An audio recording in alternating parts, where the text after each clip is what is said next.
So right here on New Zealand Australian dollar, I noticed something which is completely in line with the DAX tutorial, right? Completely in line. And what is the DAX tutorial? I'll put this up on full screen. So this is it. This is what DAX trades. Let's start with a bearish bearish trend, right? So we're saying lower lows and lower highs. But now this is where his trend starts from. Now we now see market do something like this. Take out previous high. Okay, for me to explain this better, let's zoom into the daily, right? So we have this happening, right? Which is what is happening right here, between here and here, right? This is what's happened between here and here. You see, first high right here. Let me just relate that. First high right here, low right here, high right here, and so on and so forth, right? And so on and so forth. So we have this. Now in his technique, we don't know what's going to happen, but when we see market do, we have to see the market do it by itself, right? So we see the market do this, right? Meaning this was the last lower high, right? I want to make this green since it was a high. So if price goes above here, it's a buy. If price goes below the low, it's a sell, right? So price did this. So this is a low, this is a high. I think I should extend this, make this more visually appealing by making it more elongated. Yeah, so this is it.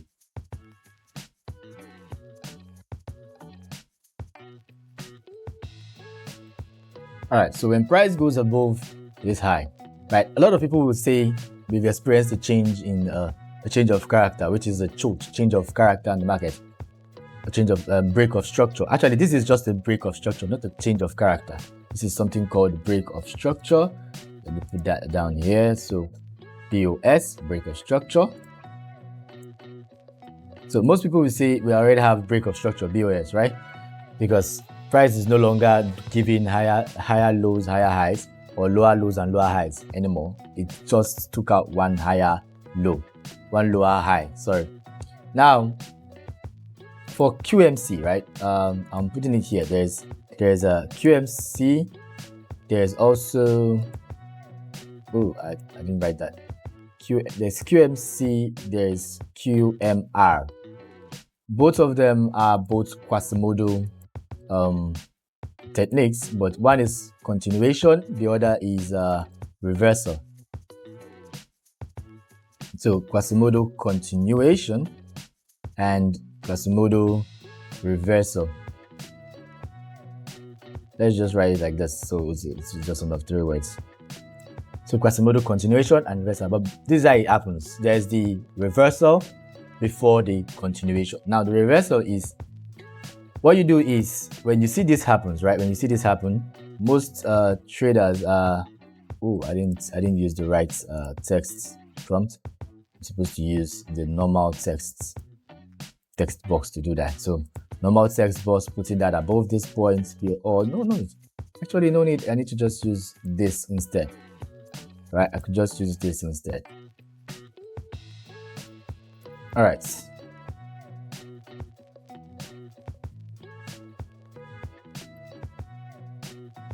Okay, so if this is rated as a break of structure, so what happens is this, right? What happens is this. Sorry, I'm a perfectionist to one extent. I like to have it perfect. So after this break of structure, what makes a QMR? You know, the QMR comes first before the QMC. What makes a QMR is when you measure from here to here, you're waiting for price to come in within the 50%. No, now for normally it is the 38. It is the 0.382, but DAX specifically prefers that price makes its way to the 50% before reversal, right? So if price makes its way down to the 50%, you can see this is the 50%. It doesn't take out this low. It could go beyond this, but it doesn't take out this low, right? It go all the way down here before it moves upward again, right? If it's moving upward, right, if it moves upward, the target for it is to create another break of structure right here. That is, it is now respecting it. Take note, there are two lows it's respecting. It's not just respecting this major low right here. So this is like the major low. It's not just respecting this major low. So I'll call this M low. So it's not just respecting this major low, right?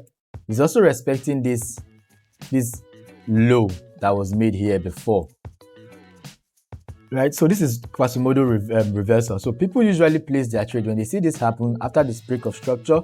They usually place their trade right here on the 5th, either the 61.8 or 50%, whichever one, and they put their stop loss below this low, and they aim for maybe this high or the next high after that, right? Which is this particular high right here, which is this high right here, right?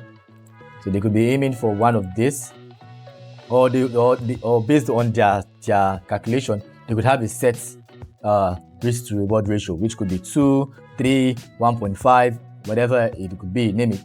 This is their own expectation. Now, that is for Quasimodo reversal. Now, we do not know if a break of structure is what called a Quasimodo reversal yet. So most people, they tend to wait for it to happen, right? So this trade is already taken as of this point. So immediately they find this, immediately they see this first move, right? They set up here. Immediately they see this first move. Immediately they find this first move, break of structure, they set up at the 50% already, which is high risk move. Now, in DAX's opinion, he prefers that this already happened. Now, this shows that there is a continuation, right? Continuation is that price does the exact same thing again, but this time it doesn't take out this low. So it moves down and goes up and takes out this high instead. So this is now a continuation. So this is now a QMC. So take note, all of this right here is called the QMR. And then when this is now added to it, it now becomes a QMC. That's the first part of the entire strategy. Now, with this strategy, it means that price does this, and price does this. So for a QMC to be fully confirmed, you would notice that price does this exact same thing. Sorry. It does this exact same thing. Again, it goes down. It doesn't take out this low.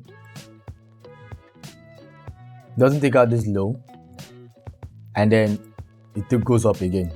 So this is now, it's a QMC. It's moving in line, right? It's moving in line. It's moving in line. It has reversed. Now it's continuing its reversal. So this is a QMC. Now for DAX, this is what DAX does. Now DAX says he will take the low candle here, that means the last bearish candle, and he will draw a rectangular box around it, right? This is the last bearish candle with a rectangular box around it. Why am I using purple? Because that is his colors. That is his color. He draws a rectangle around it. Now, he expects that price does whatever it's doing, go whatever distance it wants to go. But when price finds its way back to this level, it is highly expected for price to kick into this level. It can find its way all the way down towards this low. I think I have to do a little bit of yeah, so good. This is perfect. I need to hide all of this so we can see what we're saying. Yeah. So he expected that price is going to come into this low, probably make its way up down here, into this low. It might not touch it, but it might make its way here. But upon meeting here, he has already placed a trade, and his trade would be on this line. He's going to stay right here.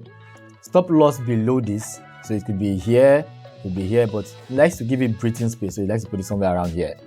And then he aims for a 3 risk to reward ratio, which is this.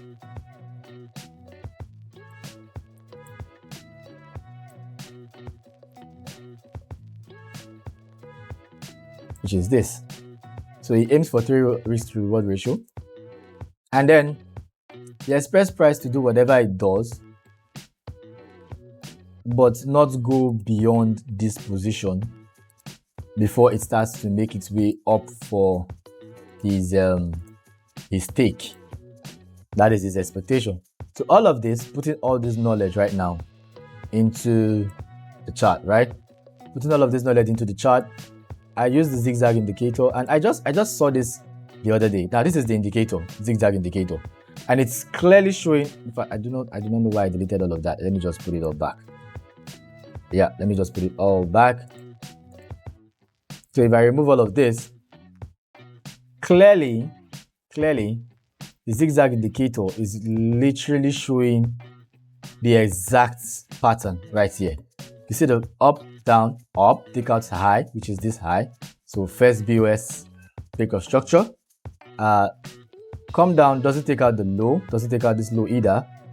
And you can see second low taken, second high taken. So now it means whatever I'm doing, I should start aiming for a 3RR, right? 3RR. Remember, your risk is what makes your reward, the 3RR. Don't forget that. That is very important. Your risk is what makes your reward a 3RR. So it means whatever you're risking, it should be reasonably, your stop loss should be in a reasonable direction. So because I'm trading the QMR in this, I'm going to put up the chart now. So it means, according to what DAX teaches, this is supposed to be a trade that we're supposed to take instantly, like instantly. I am going to take this trade. This night, the market is going to open around 10, 11, and I'm just going to jump in and place a buy trade instantly on New Zealand dollar against the US dollar. And I'm going to be aiming for a 3RR. So how did I calculate my stop loss, right? How did I calculate my stop loss? This is how I did it. So I measured from here, from the high of this place, that's from the high of this, what is it called? From the high of this POI to the lowest point, you see is 1.38%. If I pull up my calculator, so 1.38, and I want to take about 30% of it. So multiply by 3, so that's 0.41, right? 0.41. And if you measure from the low, right, to where my stop loss is, it's about 0.46. So this is how I measured my own stop loss for this trade. So I'm giving it an extra 40%, 40% buffer from the low of the entire region, right? Now I'm going to place a buy trade. I'm supposed to, I would have placed this trade. I saw this trade yesterday, which is Saturday, and the market is already closed. So I would have placed this trade if I had seen it on Friday, and my aim would be simple, right? Aiming for the usual 3RR. I literally named it DAX PY. I might not go all the way to 3, but all I just want is for price to make its way to at least 1.5 or 2, and then I'll be out of the trade. If it can make that, I'll take some percentage and let the rest roll. So this, my friend, is my plan for next week. Move number 1. Now let's move on to move number 2, which is the Australian dollar, the Australian dollar Swiss franc madness.